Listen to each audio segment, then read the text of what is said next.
So we're starting the next session, a fishbowl discussion on the topic of cooperatives, and in particular cooperatives 2.0, and how they can relate to DAOs. Two broad concepts and types of organizations, but I think it's an interesting question to see what can they do for each other, how can they collaborate, how can they maybe create symbiosis, and how can some tools from the one side be used by the other side, or if it's even two sides.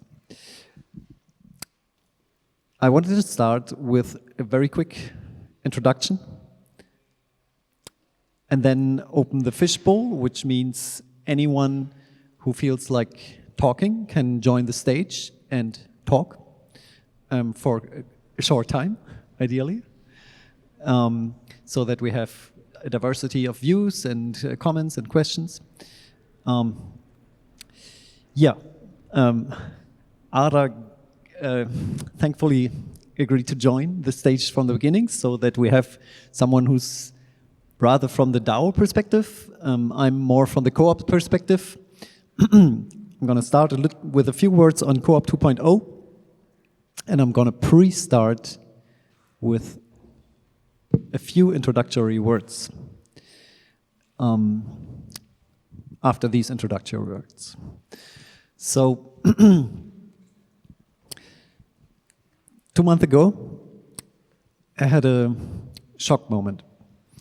And this shock got me into addressing some things that I should have addressed a long time ago. This created a process, I'd say a regenerative process. And one of the outcomes so far of this process is that I really identified my purpose. And my purpose is to help people finding strength and motivation. And another realization that I had was that there are many other people with this purpose. And I also realized that we can work together. And this is what this idea of cooperation is about. And that's what I believe cooperatives should be about. People joining for a purpose that they feel is their purpose, cooperate, and, well, achieve what they ever want to achieve. So that brings me to the cooperative 2.0 model. And just to say a quick word what a cooperative is, like very generally, it's a type of company or type of organizational model for companies where one of the basic principles is that there's one member, one vote. So if you become a shareholder of a cooperative, it doesn't matter how many shares you buy or own, you still have one vote in the General Assembly. So basically, you can't buy votes. And the second aspect that I find important about cooperatives is that the value of these shares is not decided by a market, but it's written into the statute. So if a cooperative as a business grows, your share value doesn't grow. You might get a dividend as a return on if you put the money into it, but you can't speculate on the company growing and growing and growing. It doesn't change in value. There will be maybe more members joining because they realize, wow, this is actually a great company. So yeah, that's what I believe are the two most important aspects about cooperatives. Everything else is defined in statutes, like in any other company. You can have this type of governance model, this type of governance model. It's not really defined in the statute besides this one member, one vote principle. Okay. And as you might know, very quickly again, there's a multitude of types of cooperatives. in reality, and not all of them are really what I personally would envision as like a business for the future. So we tried with the Cooperative 2.0 model to be a little more straightforward, and I'm just very, very quickly now giving you the idea of the Coop 2.0. So basically the idea is to have a corruption-resilient company that sticks to its values that were defined, for example, in the statutes. First thing is to define these values and put them into the statute and protect them by what we did in our case, a 9/10 majority. So there needs to be a 9/10 majority of members who agree that these principles are changed, so basically unchangeable. The second principle is accountability to all relevant stakeholders. And that I find is, for me, almost the core point, that anyone who feels affected by this company can hold this company to account according to these principles or values. Make sure that these values are actually followed. This requires transparency, which is the third principle, so people that can actually see what the company does and understand. The fourth principle would be promoting integrity by avoiding wrong incentives. That's a complex thing. Yeah, I just name it now. The fifth would be a fair distribution of profits or surplus generated. So again, you can have like multitudes of models how to do it, but I believe it's very important to make sure that if a company creates profits, that there is a mechanism that makes sure those are, for example, fairly distributed across the supply chain, anyone contributing or supporting some other projects or purposes. But yeah, it should be aligned with the purpose of the company. The sixth principle is, well, democratic involvement of the employees.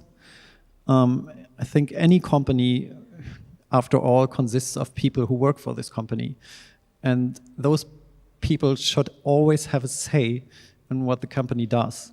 So in this specific model, the idea is that if there's a managing board, this managing board is elected by the employee assembly. It's a very simple mechanism, but with this you can make sure that if the whatever governance process is chosen, if it's not in accordance with the people who work for this company, they can just elect someone else, and with this person decide together on something that actually suits the people who work for the company.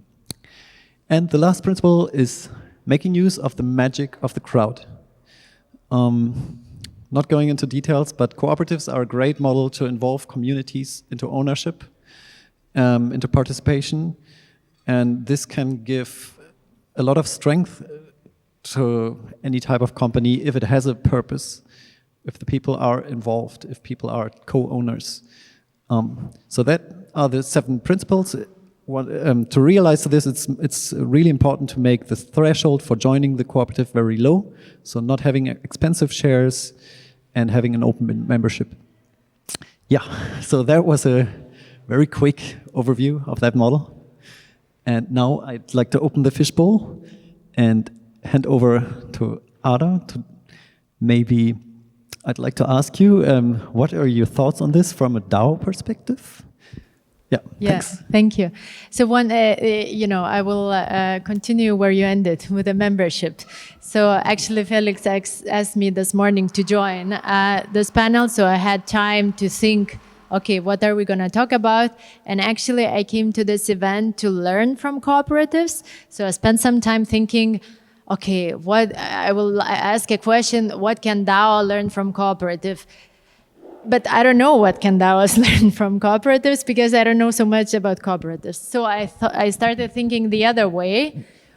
What can maybe cooperatives learn from DAOs? And one thing that was interesting for me is this membership aspect. Because for DAO, the threshold is really, really low in many cases. Some DAOs a part of DAOs require you to have some tokens, but actually many of them or some of them to incentivize you to do the work, you can get this minimum of tokens as a present or for something small that you do, and you're automatically in, and then you can exit at any time. You know, you don't like it anymore.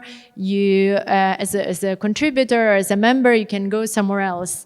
And it's a very fluid system that for this digital age and for kind of virtual communities, it seems working quite well because like a cooperative, okay, can I join from another country? Where do I buy it? Who are these people? Then I go, these people know each other for 10 years. They hug. I feel like a stranger.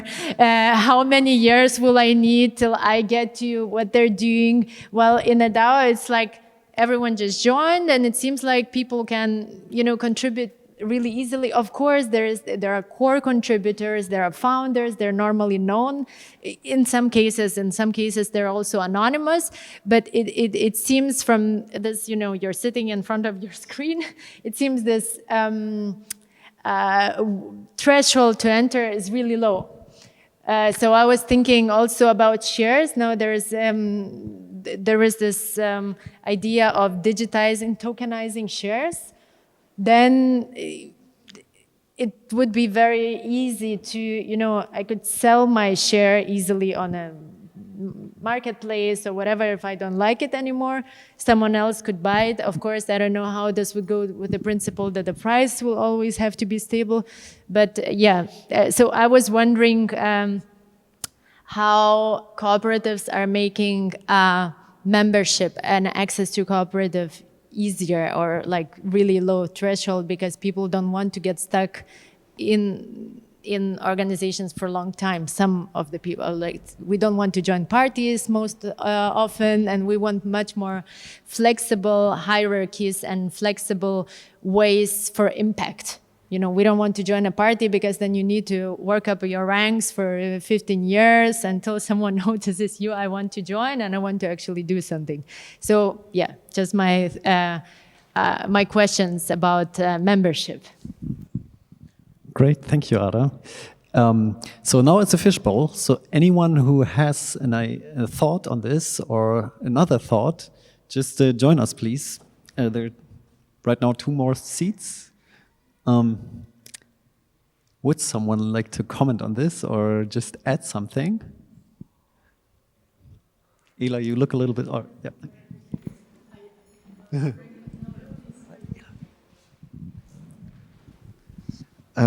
Yeah, so I have one foot in cooperatives and the other in DAOs. How do you? So I'm part of the B Scope in Brussels, which is the largest grocery store, like on the same model than the one in Brooklyn. They have 2,500 members, and so they have this concept of shift, which is kind of the currency, but without centralized management. So obviously this should become a token, right? But then, like, how do you make the transition? How do you introduce, basically, what are the steps that we can imagine to basically kind of upgrade, in a way, existing cooperatives to start? What would be the lowest, you know, friction point? Where would you start to start upgrading the operating system of those cooperatives?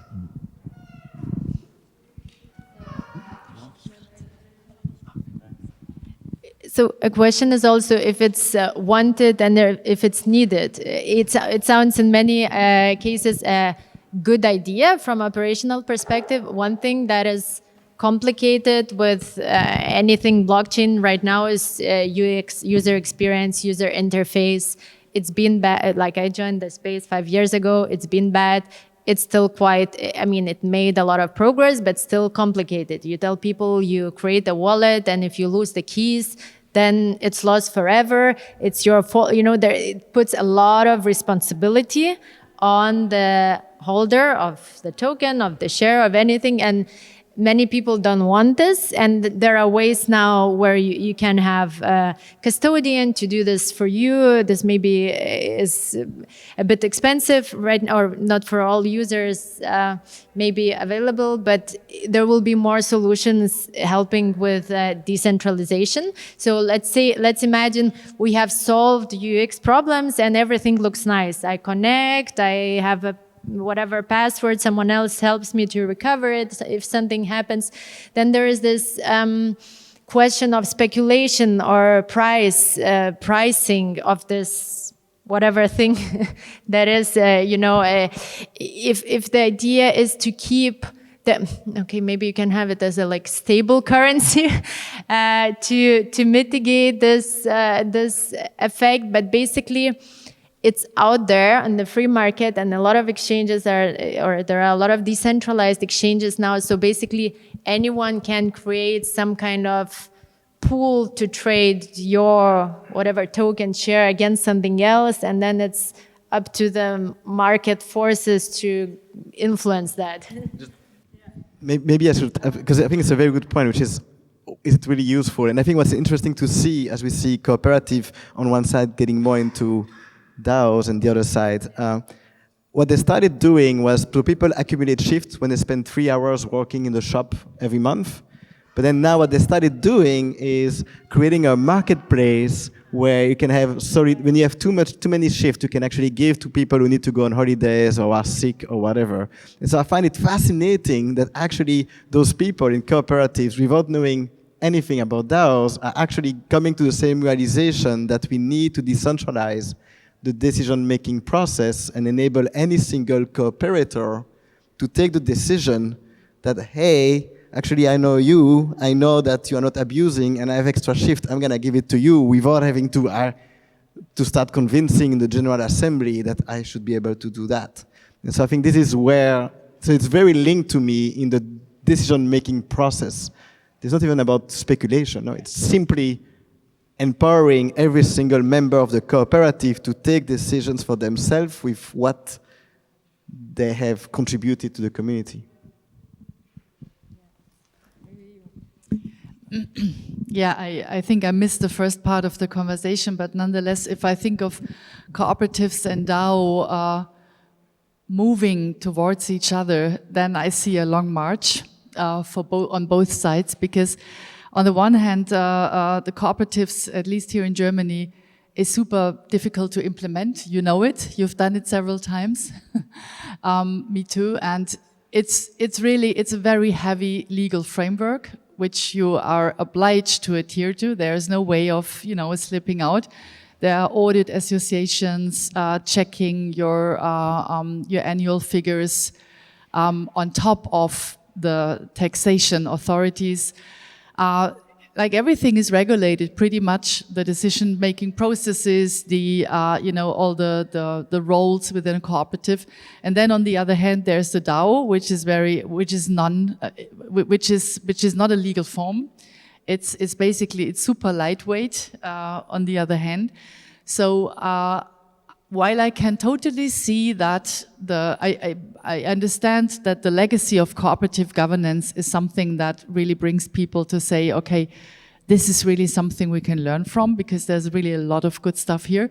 But there's also this complex organizational side. And these are two things that, to me, I really have a hard time to get them together in my head. But I fully agree that it's necessary. And we have to do this work. It's just knowing both sides. I just think, wow, there's a lot of work ahead, like in terms of practical implementation. Yeah. Legal questions are always fun in crypto.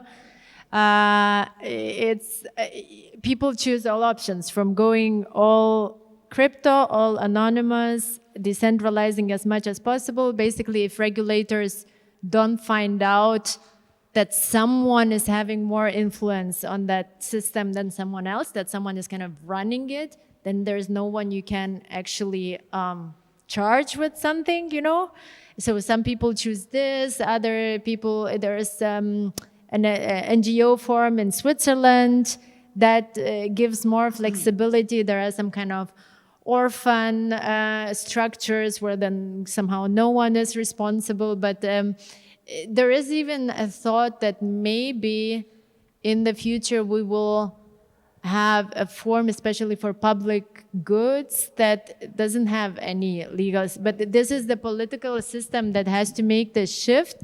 And you know, now if you release the DAO token, many can see it as a security even. So then you have to apply to all of that, and that's it's you know, the whole world doesn't know how this will how this will be solved, but there is a wish to make things easier.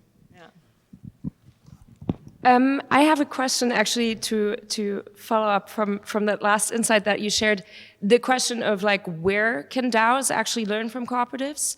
And that's both like a theoretical, like on what layers do people here who have experience from working in cooperatives actually say, this is useful stuff, we've done this over many, many years, please take a look, it's working, it's fun. And it gets us to we want to be, and where should we actually not be looking? Maybe the legal structures, we don't need to replicate all the auditing processes in that same way and adopt everything.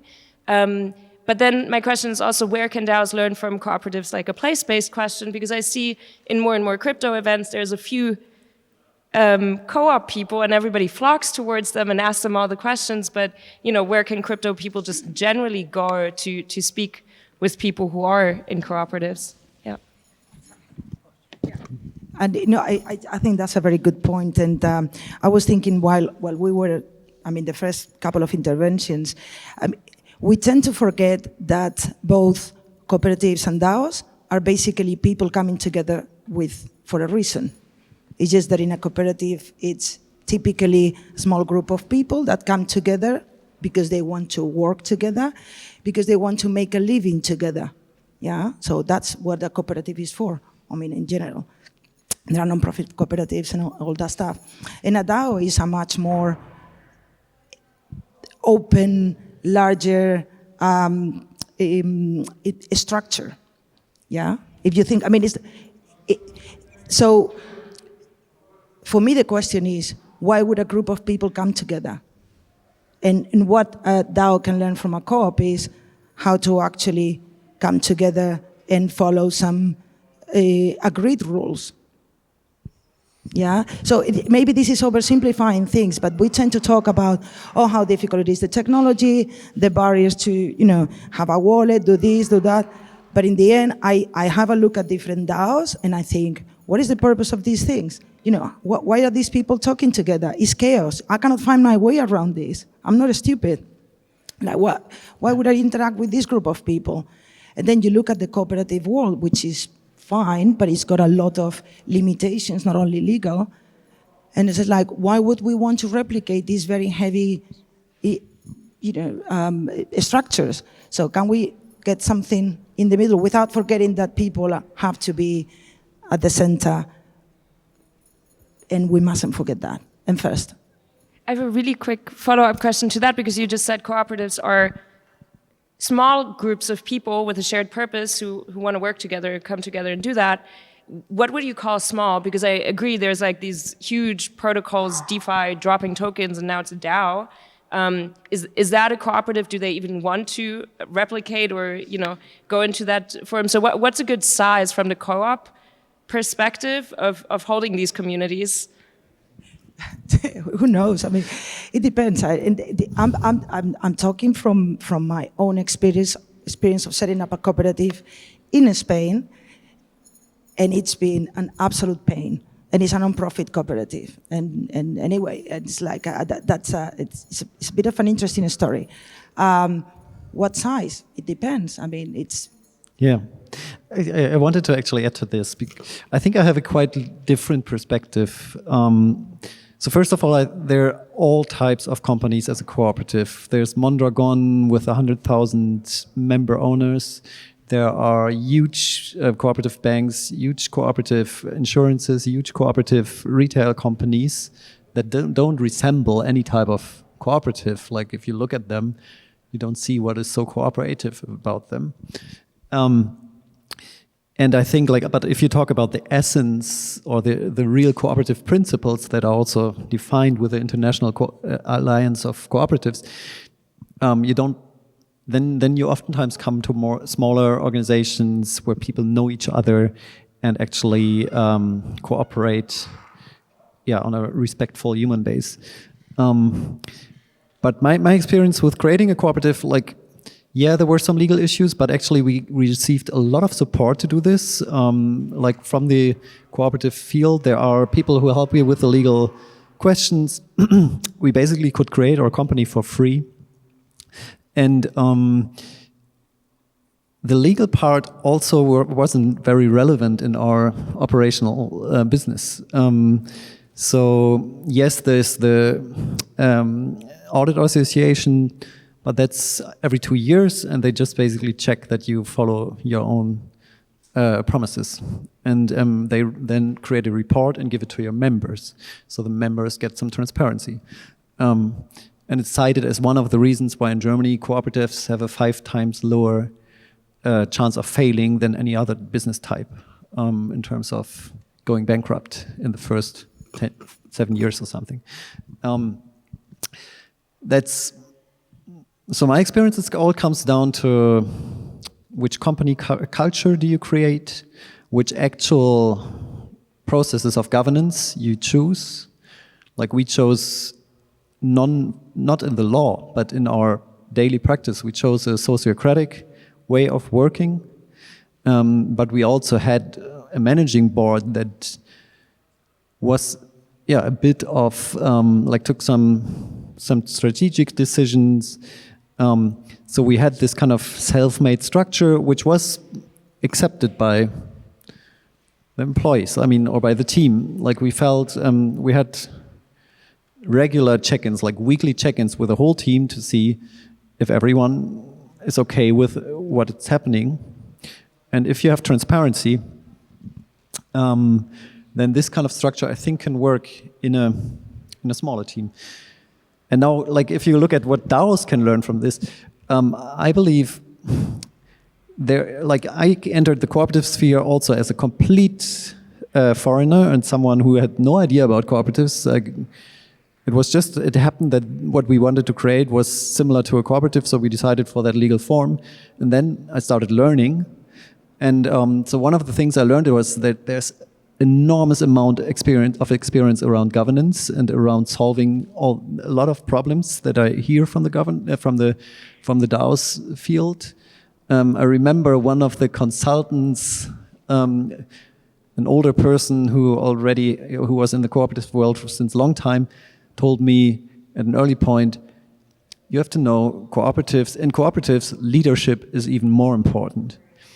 And it took me a while to understand what he meant, but leadership becomes more and more space holding, that there is someone who has a bit of an authority, not hierarchical decision-making power, but the authority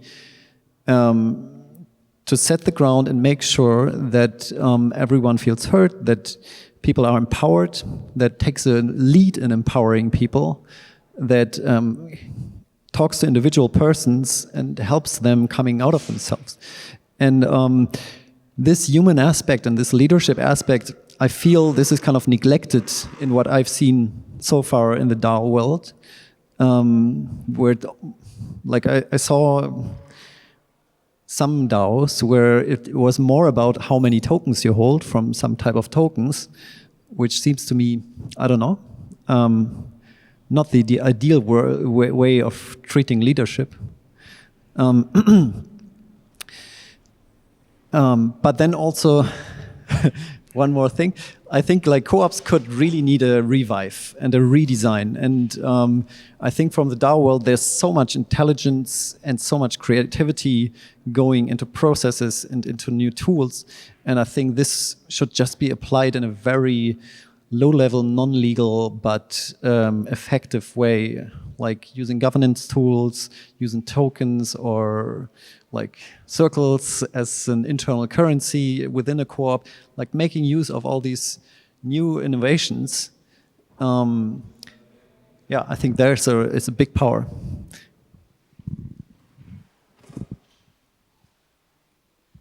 Yeah, thanks, Felix, for pointing that out. I want to add two things, because who asked the question about what can DAOs learn from cooperatives? So I feel it would be good to be very specific about two things. So what defines a cooperative in the traditional sense is co-ownership and democratic control. So this, I would say, this is the fundamental basis of a cooperative. There is no co-op without co-ownership. It doesn't exist. And there is no co-op that only has co-ownership but no democratic decision-making. It doesn't exist. So these two components go together. Co-ownership, meaning all the members own the organization together. And depending on where you live, you buy a co-op share, and in return, so this is like your sign of co-ownership. And also, it's the same with democratic decision-making. In each jurisdictions, there are different ways of regulating how voting takes place. Every cooperative has a certain freedom in deciding whether there are things that need majority vote, others need, maybe might need simple majority or whatever. But there's always this idea, of course, of regulating protocols of governance in order to enforce democratic decision-making.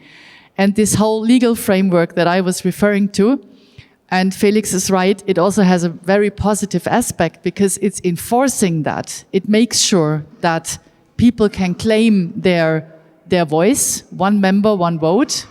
So it doesn't matter how many co-op shares I have, I only have one vote. That's another, it's a fundamental given. And so we have the legal framework to enforce that. Within a DAO, it's not. I mean, we have seen DAOs getting hijacked and getting exploited by hacks, where all of a sudden a lot of the funds went away because of a problem in the in the way processes are automatized within DAOs. So I think these two things alone are that's enough for a whole university study, how to organize co-ownership, coming from the cooperative legacy for a DAO, and what, on the other hand, can we learn about co-ownership from existing DAOs? Is this really ownership, what we have in DAOs, that people put their tokens into something? Can we call that ownership, like in the legal sense of the word? And the other is democratic decision-making. And is this really still what we want to have, the majority votes? Is that something we feel like, is that a good way of capturing members' will? Or would we not rather go for more, consent-based mechanisms, etc.? I think these are really good questions to start from. And to add to that, so to co-ownership and democratic decision-making, I would add also what is the purpose, the work, what type of activity is that COP or DAO actually pursuing, because that is something that I don't hear on the DAO space, and correct me if I'm wrong. Groups of people come together to do something very specific, and sometimes, I'm not saying in all DAOs, that is, what is this community trying to build? And sometimes it's just a piece of technology, which is absolutely fine, but to do what? And we forget that. So I would say that because in cooperatives, in the end, are organizations. So the people come together to do something, to earn a living, to potentially have some sort of social impact, because that is another aspect of cooperatives. People come together to be stronger for that we are building together a business that allows us to do something together. What is that spirit in a DAO? Maybe is being forgotten in a way, or is not being spoken about. You see what I mean? Yeah. I don't have the direct answer to that, because there is in certain ways, if there's a piece of technology and let's say the popular, you want to enable lending or borrowing.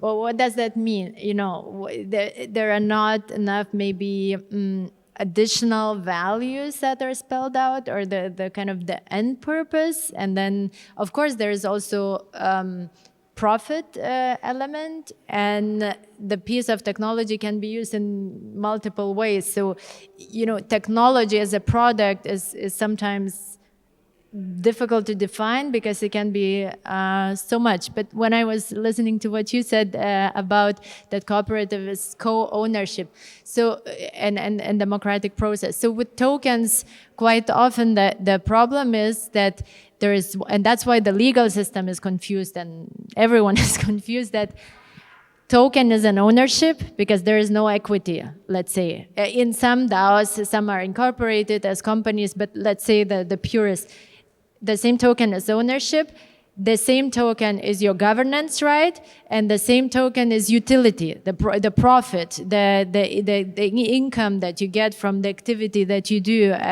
if you're for profit. So there is a way to look at this. People create 2 token systems, or maybe there's going to be more token systems where one token is utility, so you produce something, or then you distribute, people buy and sell, and from you get profit in that.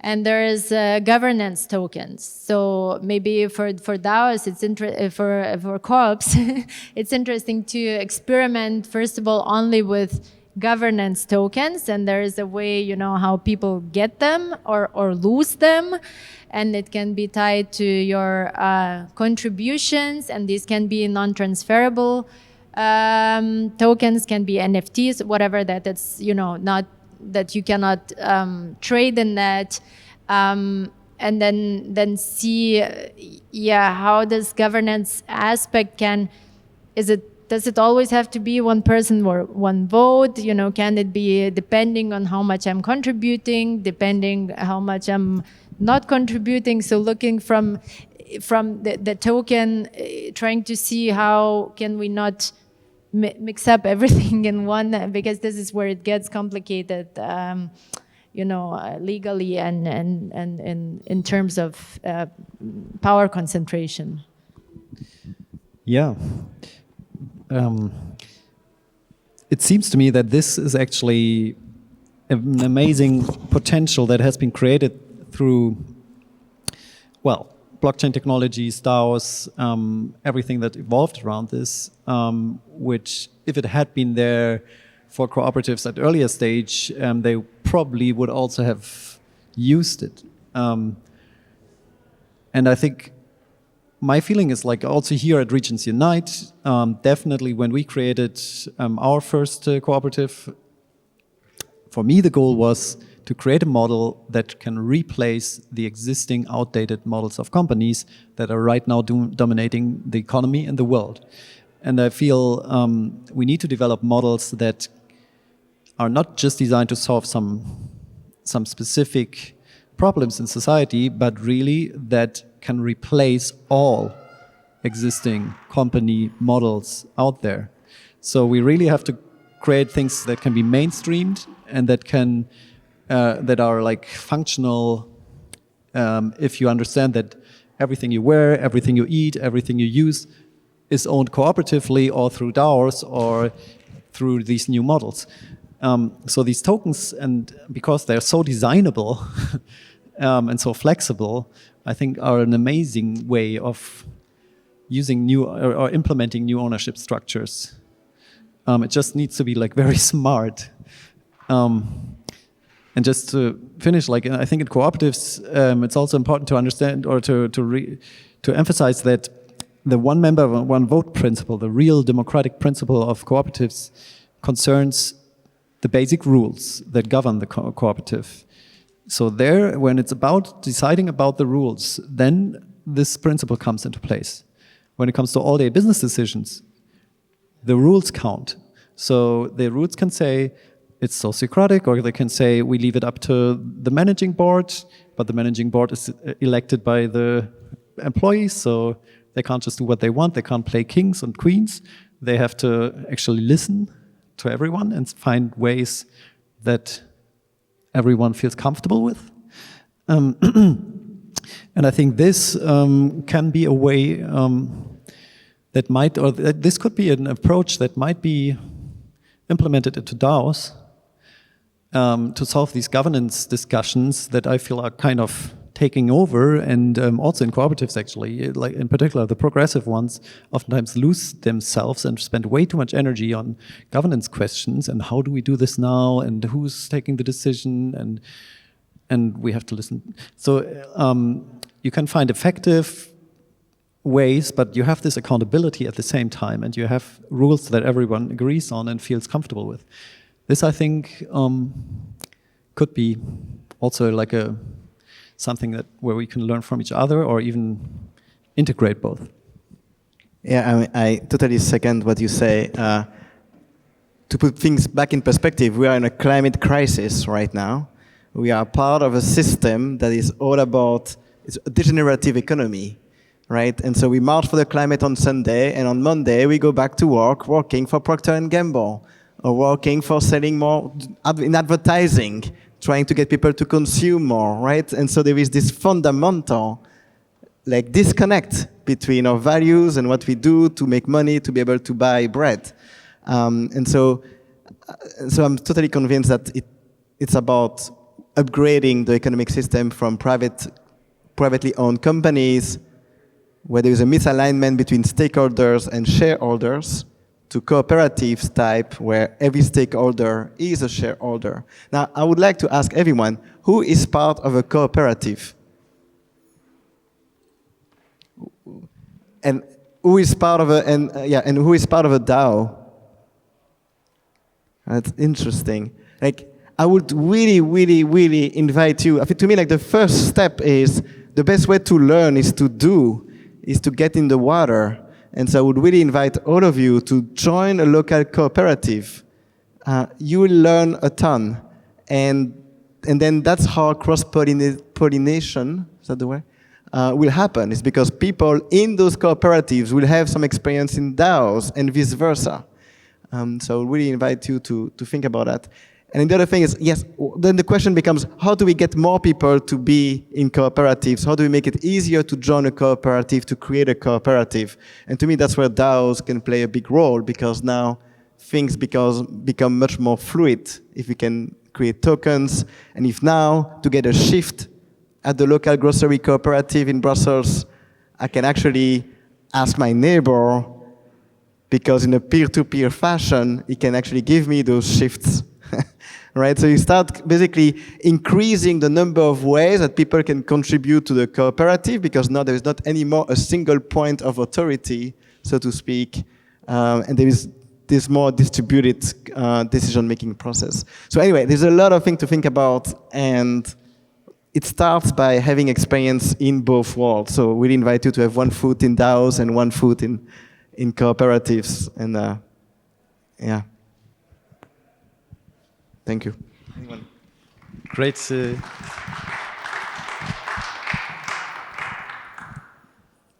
I like your invitation. I think it's a good thing to do for all of us. Are there more people who want to join the stage, ask questions, or make a contribution? Please join. Yeah, it's a fishbowl.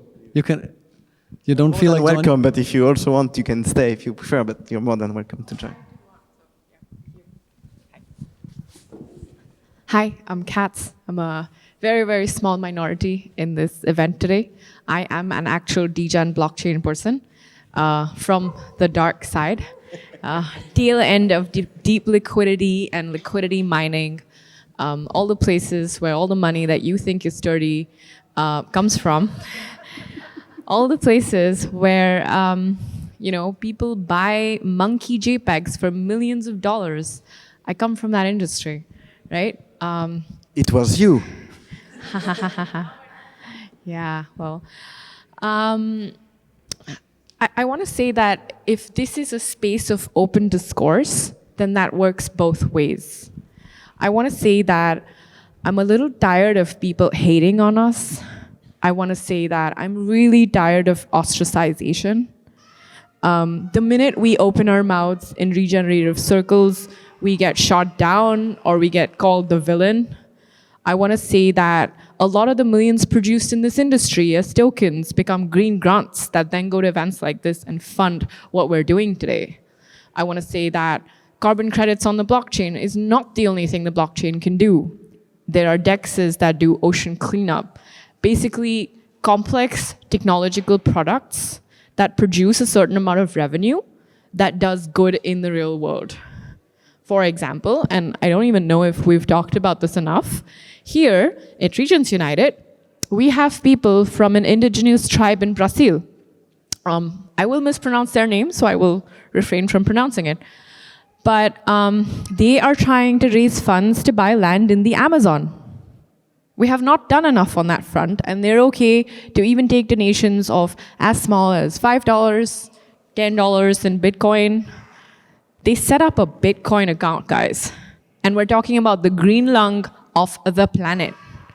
If that indigenous tribe that lives out of nowhere can believe that blockchain can help them to a certain extent and be open-minded about it, then so can we. So the next time you feel like technology is an alien or technology is the villain or the enemy, don't forget that you are human and technology is your servant. Technology is built to help you and nothing else. The problem with us humans is we always give it so much importance and we forget that a computer only does what we want the computer to do. It cannot do anything by its own self, like other than supercomputers, for which we don't have computing power today, so thank God. But, you know, like general computers, general phones, general laptops, they can't type a single word without you typing on them. So who's doing what? This is all humans. Let's stop blaming technology, right? And that's why we need discourse like this, because the question is not, do we do this on technology? The question is not, which technology do we do this on? The question is, how do we get this technology to do what we want? To work the way we want? To do this better? To upgrade? To make this more communal? To make this more global? To wipe out these borders of nation states and network states, to finally be a collective hive mind. Cooperatives and DAOs, they're actually the same thing. DAOs are born out of cooperative models. Co-ops are located in land areas usually because they were designed to be geographic in nature. The internet changed that. And now, therefore, DAOs, decentralized autonomous organizations or distributed autonomous organizations. So you don't have to have a co-op in your own land area or your city anymore. Your co-op can just be people connected with an ideology or connected with a cause. That's literally all it is. So the next time you feel like technology is the villain, think twice. Thank you. You can stay. Thank you for bringing that voice. Yeah, I think it's important. Thank you. And that actually, this is so much also the spirit of this event, Regens Unite, which is all about uniting. And it's true, like those technologies at the beginning they are being developed, and yes, sometimes it's because we want to exchange JPEGs and whatever, and it's a bit of a video game, and sure, it plays on people who maybe some want to get rich quickly or whatever. Sorry to interrupt. I think you're making the point. Like, we need to unite. We need to think together. I think you made a wonderful point right now. Let's not create this hostility or competition thinking or kind of skepticism. Let's trust first and see how we can really make this work together with all the intelligence that we bring to the table. I learned a lot from this today, some very specific things that I think we can implement. And I hope we can continue these discussions like throughout the conference. We have to stop now because the next ones are waiting, and I'm looking forward to everything that's happening. So thanks a lot for joining. Thanks a lot for contributing. It was great.